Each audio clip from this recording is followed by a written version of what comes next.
Shalom buat semua warga kerajaan yang menyambut kedatangan Sang Raja pertama kali sebagai anak domba Allah. Anak domba Paskah kita, Kristus yang telah dipersembahkan. Bahkan sebelum dunia dijadikan, sudah direncanakan. Nah saudara yang kasih Tuhan, saya melayani Tuhan 46 tahun. It means paling sedikit saya membaca Alkitab 40 kali ya, paling sedikit. Atau merayakan Natal sudah tak terhitung. Tetapi pada waktu saya membaca kembali narasi dalam Lukas pasal kedua, ketika gembala-gembala sederhana, marketplace ini, gembala-gembala sederhana, mereka bukan tokoh utama. Mereka cuma menjaga domba-domba yang dipersiapkan buat korban di bait Allah. Tetapi Tuhan itu tidak melihat pangkat. Tuhan memilih yang paling rendah untuk ditinggikan. Seperti nyanyian Maria yang saya ajarkan minggu yang lalu. Tetapi yang menarik di dalam Lukas pasal yang kedua, ayat yang 16, and they came with haste and found Mary. Sebelumnya katakan begini, mari kita melihat perkara ini. Perkara ini di dalam bahasa aslinya menarik sekali, saya baru lihat. Rema. Marilah kita melihat rema ini yang dinyatakan pada kami. Rema apa? Yang disampaikan oleh malaikat, tetapi juga Sang Logos dan Sang Rema. Saya percaya ada orang tidak membedakan antara logos dan rema. Tapi dikatakan pakai iman datang oleh rema akan firman Allah. Yesus adalah sang logos itu dan sang rema.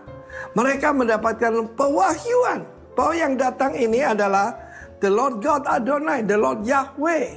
Dan seorang deliverer, seorang juru selamat. Saya kaget melihat itu. Kenapa disembunyikannya? Jadi kita harus tahu bahwa kalau kita menerima firman Allah, anggap itu bukan pengetahuan. Sebagai contoh, para ahli Taurat sangat mengerti kapan Kristus datang. Bagaimana dia akan datang, dengan cara apa, bahkan di kota mana, yang cuma jarak 5 km, paling jauh 6 km dari Yerusalem. Mereka menantikan kedatangan Mesias, tetapi ketika Mesias datang, mereka luput. Kalau itu saudaraku, hari ini saya mau sampaikan, ketahuilah bahwa this is not just a jingle bell atau mommy kissing Santa Claus, but it's about rema. Karena itu saudara yang kasih Tuhan, saya sendiri, bayangkan, saya sedang membaca narasi ini ratusan kali mungkin. Karena seperti contoh kalau perayaan Natal, hampir satu hari satu kota, bayangkan, semuanya merayakan Natal. Tetapi saya melihat di sini, marilah kita melihat rema ini betul-betul ada. Dan akibatnya, akibat orang menerima rema, firman Allah berkata, mereka sangat bersuka cita dan kembali sambil bersorak-sorai. Para gembala yang sederhana, kepala keluarga, atau hamba-hamba Tuhan, atau siapapun Anda, kecil maupun besar, let us rejoice for this not only holiday season, but kingly season. Karena kita akan merayakan yang kedua. Kalau yang pertama digenapi sampai titik komanya, ratusan nubuatan sudah digenapi. Juga yang kedua lebih banyak lagi nubuatan. Dan kalau kita melihat sebentar lagi perang Gog Magog, kita akan melihat God versus Gog. Tentu saja Tuhan yang menang. Tuhan memberkati kita. Selamat menantikan kedatangan Tuhan. Belajar seperti gembala. Mencari bahwa rema itu benar-benar ada. Tuhan Yesus tidak berubah kemarin, hari ini, dan selama-lamanya. Amin. Terimalah iman karena pendengaran akan rema Kristus. In Jesus name. Amin. Shalom. Puji Tuhan, menyampaikan selamat Natal untuk kita sekalian. Saudara, beberapa hari lagi kita akan merayakan Natal. Puji Tuhan, kiranya berkat Natal akan kembali melimpah-limpah dalam hidup kita, sukacita dan damai sejahteranya akan memenuhi kehidupan kita. Puji Tuhan. Pagi hari ini saya mau ajak kita merenungkan firman Tuhan yang saya beri judul Mengapa Kita Butuh Juru Selamat. Ya, mengapa kita butuh juru selamat. Mari kita lihat teks kita di dalam Lukas pasal 2 ayat 10 dan 11. Dan nanti saya akan hubungkan bagian ini dengan kitab Yesaya pasal yang pertama. Mari kita lihat terlebih dahulu ayat 10.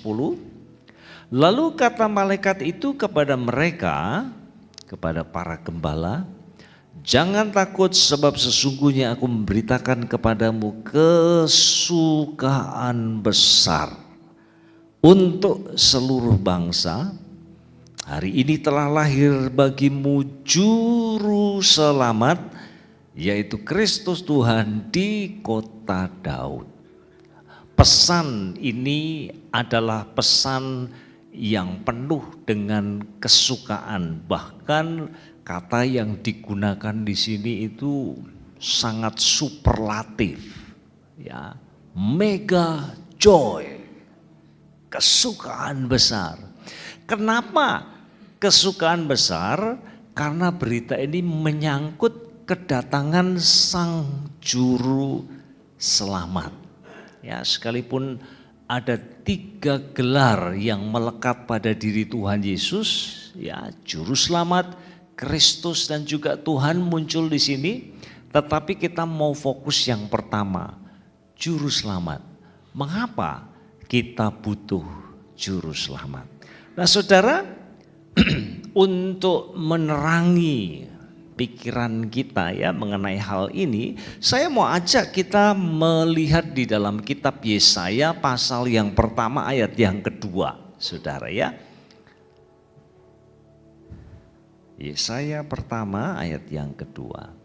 Dengarlah hai langit dan perhatikanlah hai bumi, sebab Tuhan berfirman, aku membesarkan anak-anak dan mengasuhnya, tetapi mereka memberontak terhadap aku. Saudara, Allah mengadopsi ya bangsa Israel menjadi umatnya, menjadi anak-anaknya.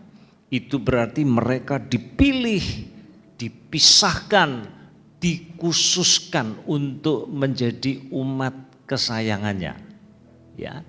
Dan dengan begitu Allah bertanggung jawab untuk merawat, untuk mengasuh, untuk mendewasakan, untuk memberkati mereka. Tetapi alih-alih mereka membalas kasihnya Tuhan itu dengan penyerahan diri kepadanya, ketaatan, ketundukan kepadanya, justru dikatakan di sini mereka memberontak. Saudara, ini ironis sekali, ya. Dan kalau kita perhatikan dalam kitab Yesaya, pasal pertama ayat kedua dibuka dengan pernyataan ini, mereka memberontak terhadap aku.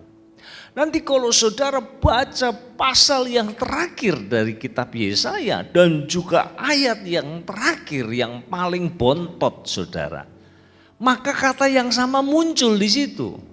Kata memberontak itu muncul lagi, saudara. Jadi sebenarnya apa yang mau disampaikan di sini? Jelas bahwa Allah mau memberitahukan kepada kita masalah terbesar dalam hidup kita itu adalah pemberontakan kita terhadap Allah. Itu masalah kita, universal, saudara, tanpa kecuali. Dan pemberontakan itu termanifestasi dalam 3 hal. Saudara ya, 3 bentuk. Pertama adalah ketidaktaatan. Tadi kita baca di ayat yang kedua, ya, mereka memberontak artinya tidak taat. Ya, nah, saudara, kalau saya mau ilustrasikan ya, barangkali ini akan menolong kita. Kalau saudara lagi jalan lalu ketemu dengan sepetak tanah yang ditumbuhi dengan rumput tetapi dirawat dengan sangat baik, maka yang empunya itu akan memberikan sebuah rambu di situ. Ya, dilarang menginjak rumput. Nah, orang yang tidak taat itu tahu nggak kalau ada rambu itu? Tahu, tapi tidak peduli, saudara. Ketidaktaatan. Lalu yang kedua, tidak mau tahu, yaitu di ayat yang ketiga. Lembu mengenal pemiliknya tetapi Israel tidak.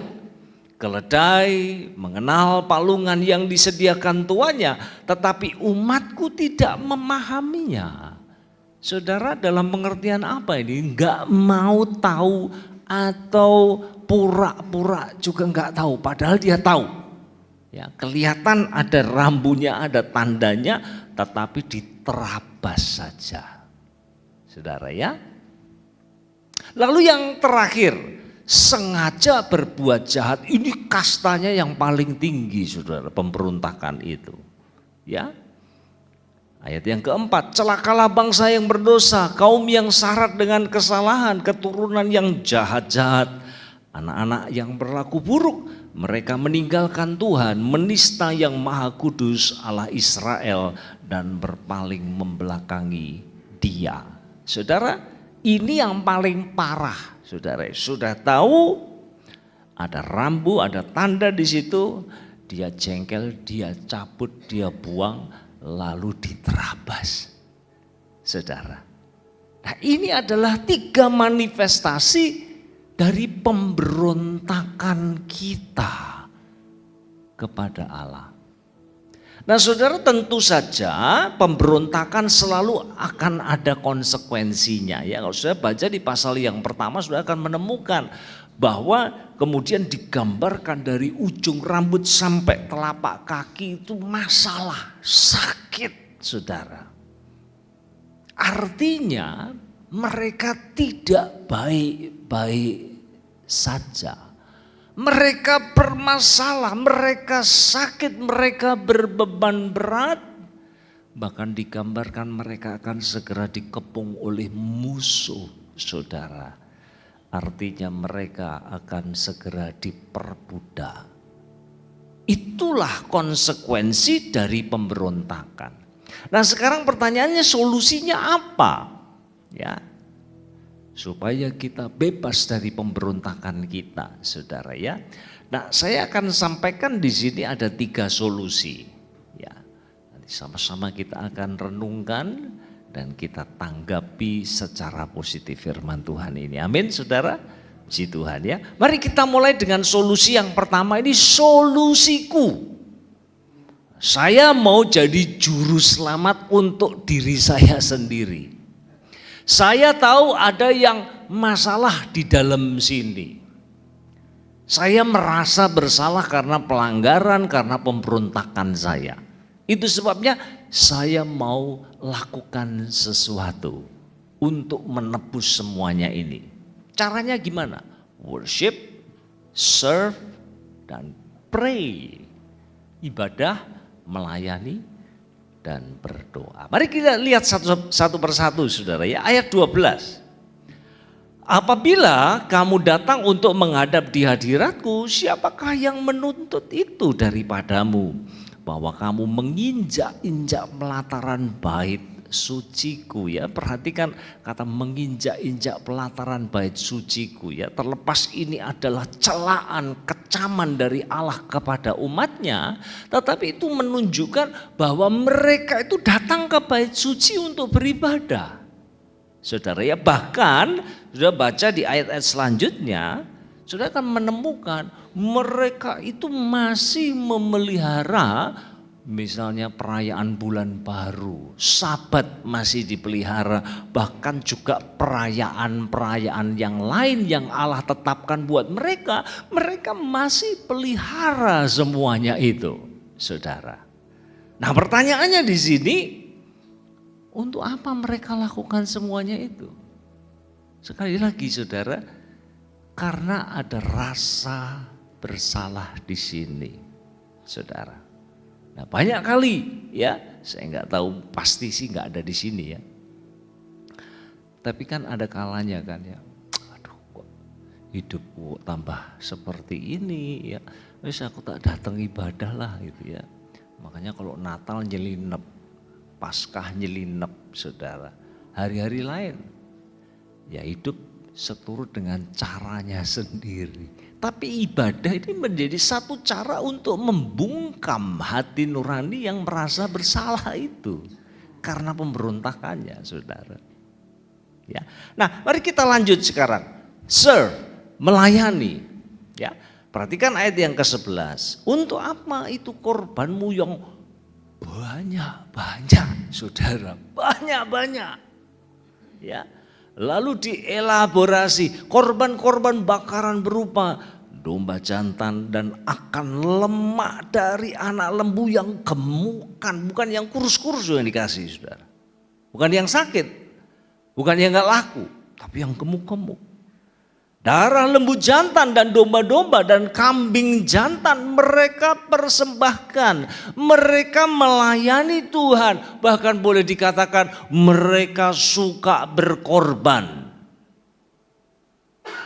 Lagi-lagi saudara ya, suka berkorban bukan berarti kita mengasihi Tuhan. Belum tentu saudara. Bisa jadi itu hanya drama saja. Sementara hati itu jauh bahkan memberontak kepada Allah. Lalu yang terakhir saudara, pray, berdoa. Apabila kamu menadahkan tanganmu untuk berdoa, aku akan memalingkan mukaku, bahkan sekalipun kamu, bukan sesekali loh saudara, berkali-kali berdoa. Saudara. Artinya mereka rajin berdoa, bahkan ekspresif sekali ala Pentakosta ini saudara. Menadahkan tangan mereka saudara. Dan saya mau mengatakan inilah kecenderungan universal dari manusia. Dan inilah yang menjelaskan kok kenapa ada macam-macam agama di dunia ini. Dari mana agama itu bermula? Saudara, manusia merasa bersalah, ada yang jahat di dalam dirinya. Maka untuk menyelesaikan itu mereka beribadah. Mereka melayani, berkorban. Mereka berdoa entah kepada ilah yang mana saudara, tetapi jelas itu menunjukkan bahwa sesungguhnya ada yang gak beres di dalam diri manusia itu. Untuk menebus semuanya ini, maka aku beribadah, maka aku melayani, maka aku berdoa. Tapi pertanyaannya apakah itu efektif? Ini yang jadi pertanyaan kita saudara ya.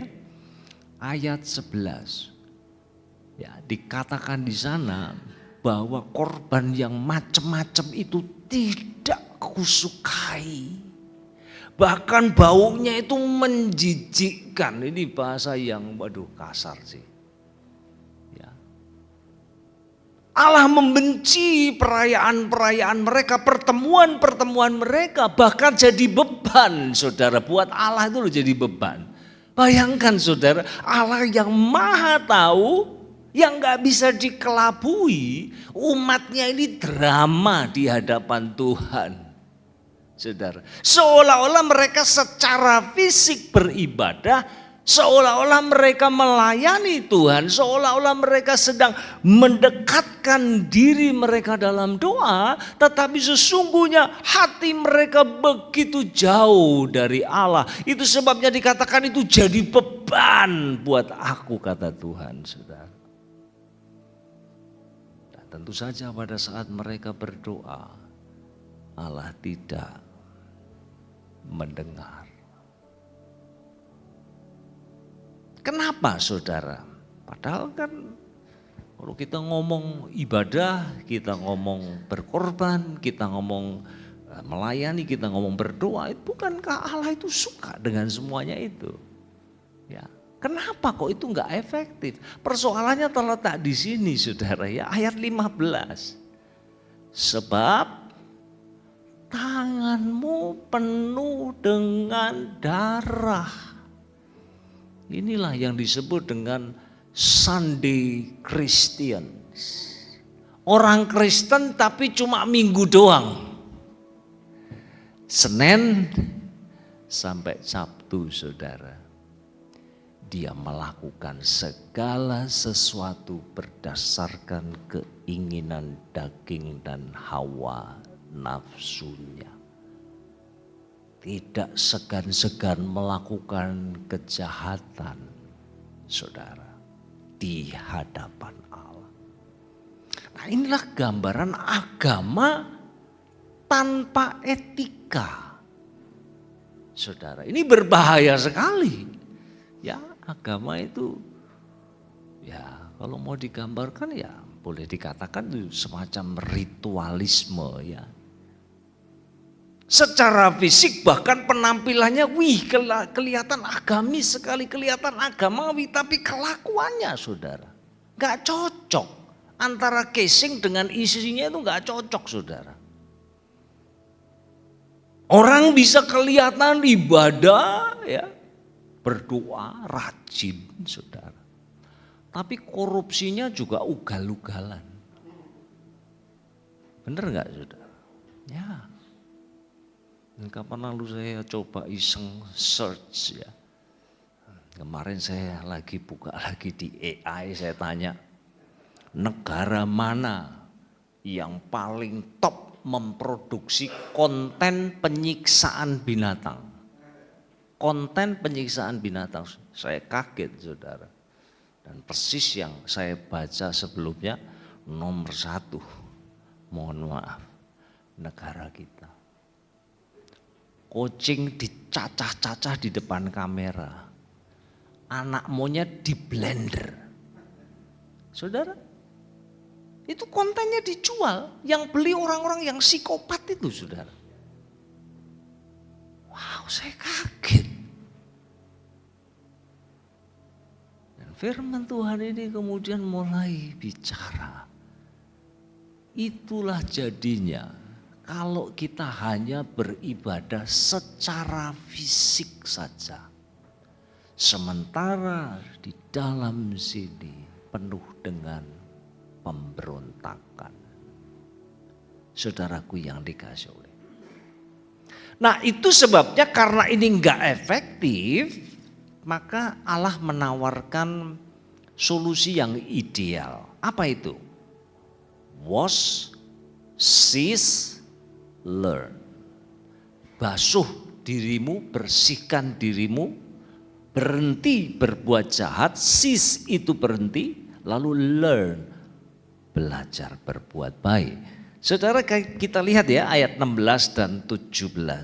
Basuhlah, bersihkanlah dirimu, jauhkanlah perbuatan-perbuatanmu yang jahat dari depan mataku, berhentilah berbuat jahat.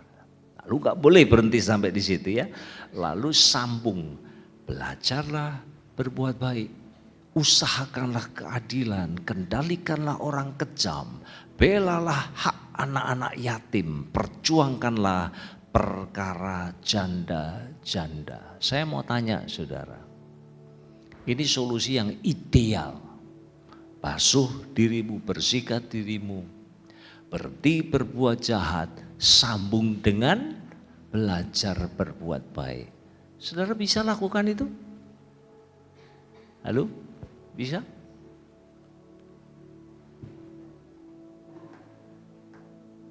Ini sama seperti Tuhan katakan mulai sekarang. Tinggalkan masa lalumu, sekarang hiduplah seturut dengan perintah-perintahku. Kamu harus jadi sempurna sebab aku adalah sempurna. Saya mau tanya, siapa di sini bisa berani angkat tangan katakan Pak, aku Pak. Ini. Aku bisa. Siapa di sini yang mau berani katakan? Halo? Gak ada yang berani ya. Aku belajar di sini loh Pak. Mulai berbaik hati, mulai generous kepada orang lain, tapi aku masih kurang di sininya. Ya, kita benar dalam satu hal, salah dalam lain hal, saudara. Dan itulah kehidupan kita, saudaraku yang dikasih oleh Tuhan. Itu sebabnya inilah nasib pemberontak. Ya, saudara perhatikan baik-baik ya. Apa yang kita usahakan tidak memenuhi syarat di hadapan Tuhan karena itu hanya lahiriah saja. Tidak memenuhi syarat. Lalu apa yang ideal standarnya Allah itu kita enggak mampu saudara untuk menjangkaunya itu tidak mampu. Dan saya mau mengatakan kalau firman Tuhan berhenti sampai di sini, selesai sudahlah kita semua. Tamat riwayat kita, saudara. Tidak ada cara untuk kita bisa survive. Itu sebabnya tidak heran malaikat Tuhan sampaikan kepada para gembala. Ini loh kabar kesukaan besar. Tidak ada yang lebih besar dari itu. Hari ini telah lahir bagimu Sang Juru Selamat. Kenapa itu kesukaan besar? Saya berusaha nggak laku di hadapan Tuhan. Saya berusaha, saya nggak mampu memenuhi standarnya Tuhan, nggak bisa, saudara. Nah itu sebabnya kita butuh solusi yang ketiga ini, solusinya Allah, saudara. Ya, mari sama-sama kita baca ayat ini ya, satu ayat saja dengan suara keras. Le alon-alon awas loh ya. Berarti nggak mengimani ya. Keras ya suaranya ya. 2, 3. Marilah, baiklah kita berperkara firman Tuhan. Sekalipun dosamu merah seperti kirmisi, akan menjadi putih seperti salju. Sekalipun berwarna merah seperti kain kesumba, akan menjadi putih seperti bulu domba. Ini solusinya Allah. Saudara perhatikan, kirmisi ya dan kesumba itu paralel saudara ya. Nah, sudah tahu caranya orang pada zaman dulu untuk dapat kain warna merah itu caranya bagaimana? Ya jangan bilang di wenter aja Pak. Oh zaman dulu mana ada wenter saudara, enggak ada wenter. Ya, maka mereka menggunakan serangga sebenarnya. Ya yang ada di pohon ek gitu ya saudara, itu dikumpulkan kecil-kecil begitu. Wah itu satu warna merahnya itu pekat sekali. Jadi begitu kain dicelup, benang itu bisa menyerap warna itu, maka kemudian tidak ada cara untuk menjadikannya putih kembali, saudara. Mustahil. Jadi dengan kata lain, dua kata ini, saudara, analogi ini dipakai untuk menggambarkan kedalaman dan kepekatan dosa manusia, pemberontakan manusia itu. Tidak ada cara, mustahil untuk bisa menjadikannya kembali putih, saudara. Tapi puji Tuhan sekali lagi saudara ya, Allah peduli dan Allah tahu satu-satunya cara untuk kain merah apapun, sepekat apapun bisa menjadi putih adalah ketika Allah intervensi. Ketika Sang Juru Selamat itu datang dan puji Tuhan, pada saat itulah pemberontak ditransformasi menjadi anak-anak Allah. Wow, bukankah ini sebuah mega joy buat kita sekalian? Amin saudara, puji Tuhan. Nah saya mau akhiri dengan sebuah cerita saudara ya. Nah ini kisah nyata ya tentang Aaron Ralston. Ya seorang pendaki gunung profesional saudara. Waktu itu umurnya masih 20-an ya, ini terjadi pada tahun 2003. Ya. Nah dia ini sudah lama pengen sekali mendaki Ngarai Canyon ya, yang ada di negara bagian Utah, Amerika Serikat ya, namanya Taman Nasional Canyonlands, saudara. Ya, Ngarai Canyon, bukan bagus ya. Sudah lihat, mungkin ada yang pernah ke Grand Canyon, saya belum pernah, saudara ya. Ngarai itu bebatuan, itu makan waktu jutaan tahun lamanya itu ya. Tergerus oleh air sungai, menimbulkan erosi sampai akhirnya membatu dan akhirnya menjadi sesuatu yang begitu indah, pemandangan yang sangat luar biasa. Nah, karena dia berpikir aku mau pergi pagi sore pulang, maka dia nggak bawa bekal banyak, dia juga nggak kabarin siapapun, saudara ya. Keluarganya, teman-temannya seprofesi dengan dia enggak dikabari sama sekali. Enggak ada yang tahu kalau dia pergi ke sana, saudara.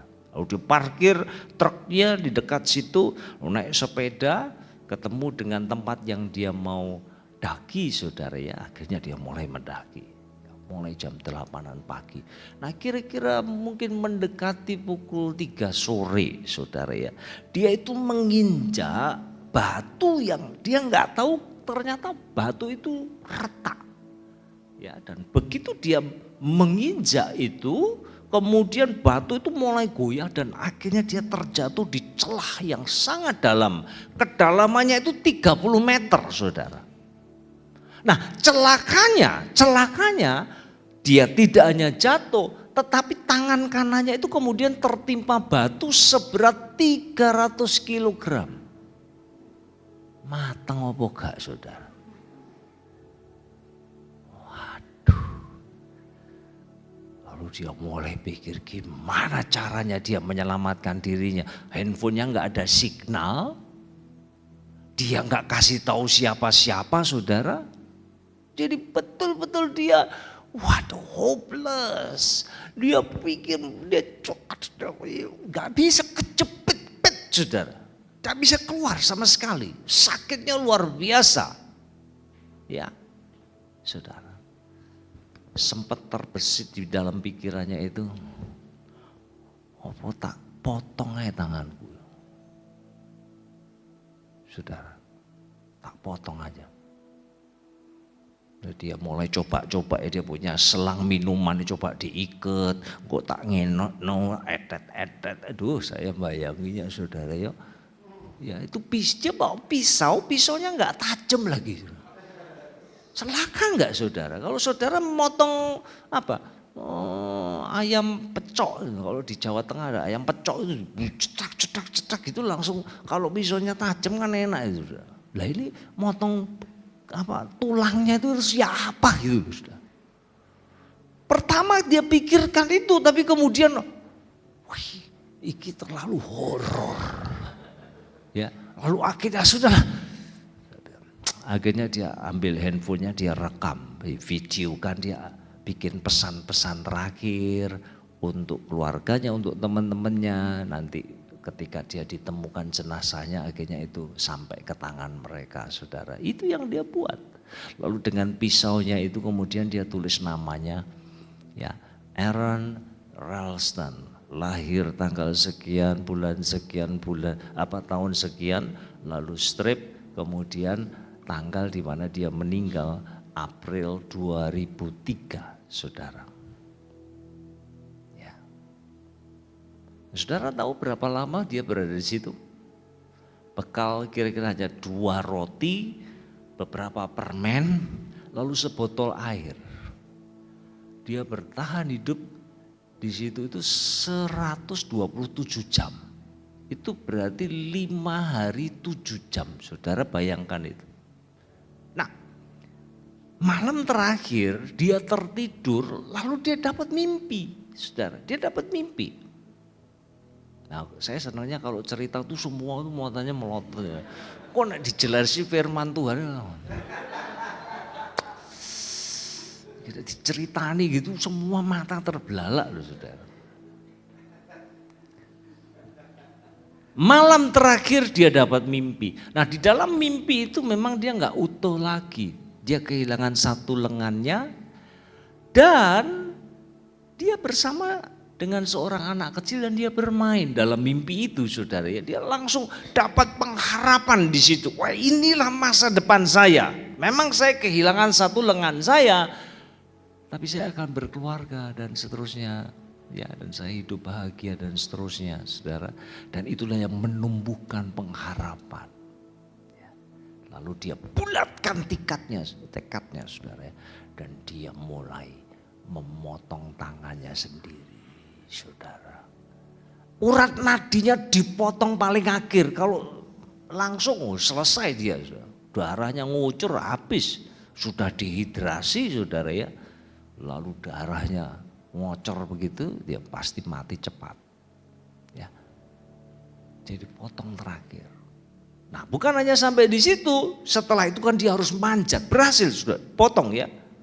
Ikat dengan selangnya itu, ya lalu potong.